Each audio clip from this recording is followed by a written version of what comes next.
morning. Welcome to Morning Expresso. You're watching Indian Express. I'm Charulata Biswas. The impact of RBI's rate hike on your money, the ban on journalist Boria Majumdar by BCCI, and how Jodhpur lost its peace. Here are the top reads from today's edition of the Indian Express. The big story.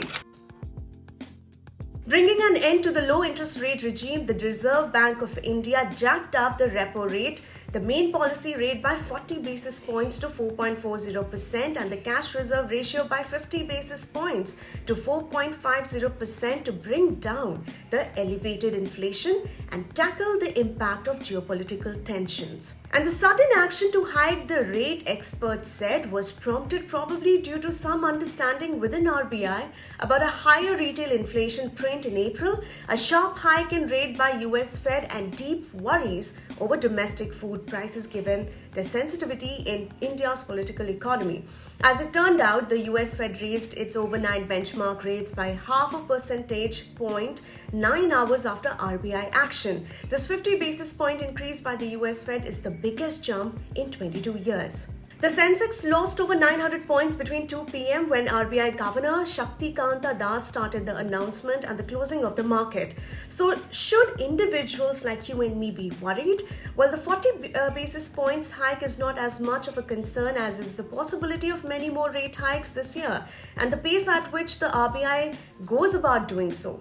We explain what may happen to your EMIs and what existing home loan customers should do. And here are the stories you'll find only in Indian Express. In an interview with the Indian Express, Uttar Pradesh Deputy CM Keshav Prasad Maurya said that the drive to remove unauthorized loudspeakers from religious places in the state was conducted peacefully and set an example for the entire country.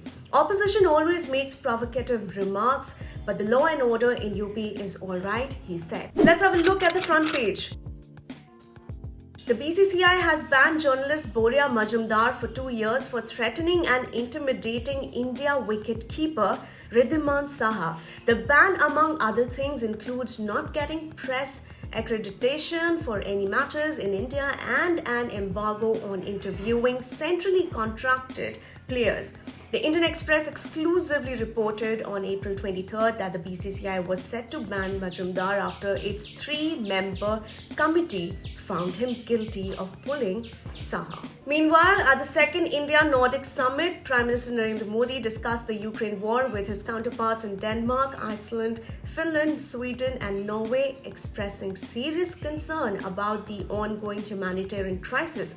Both sides agreed to remain closely engaged on the issue, a joint statement said. The Prime Minister also outlined the areas of cooperation with the Nordic countries, saying they match also with India's developmental priorities. And the Civil Registration System CRS data for 2020 includes a key metric that shows how difficult it was for people to access health facilities during the pandemic. Over 45% of all recorded deaths that year happened in the absence of medical attention, the highest percentage ever. Here are the must-reads.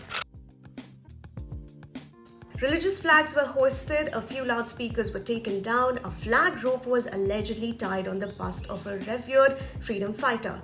Tempers rose, angry words were exchanged, mobs gathered, and communal clashes broke out. The Indian Express spoke to several local residents, peace committee members, and the police to piece together the events that led to the clashes that broke out on Monday night and spilled over on Tuesday in Jodhpur, Rajasthan, the hometown of Chief Minister Ashok Gehlot. Mala Khullar and Ratna M. Sudarshan write on what keeps educated women out of the workforce. NSS data suggests that non-working women respond positively when asked if they are willing to work part-time. What relevance does this have for educated women? Based on interviews before and during the pandemic, we explored some of these questions. There are societal patterns that have emerged in the social milieu of education and work wherein boys become family breadwinners while girls prioritize functions of care and reproductive work. From a decent start by Virat Kohli to last over heroics by Dinesh Karthik defeating Chennai Super Kings was an all-round effort for Royal Challengers Bangalore on Wednesday night,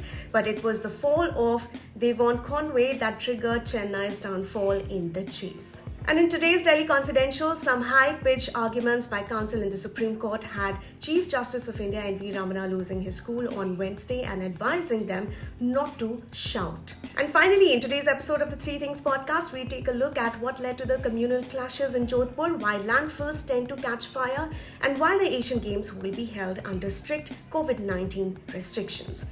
That's a wrap for me today. For the latest updates, don't forget to subscribe to our channel, The Indian Express. Thank you so much for watching.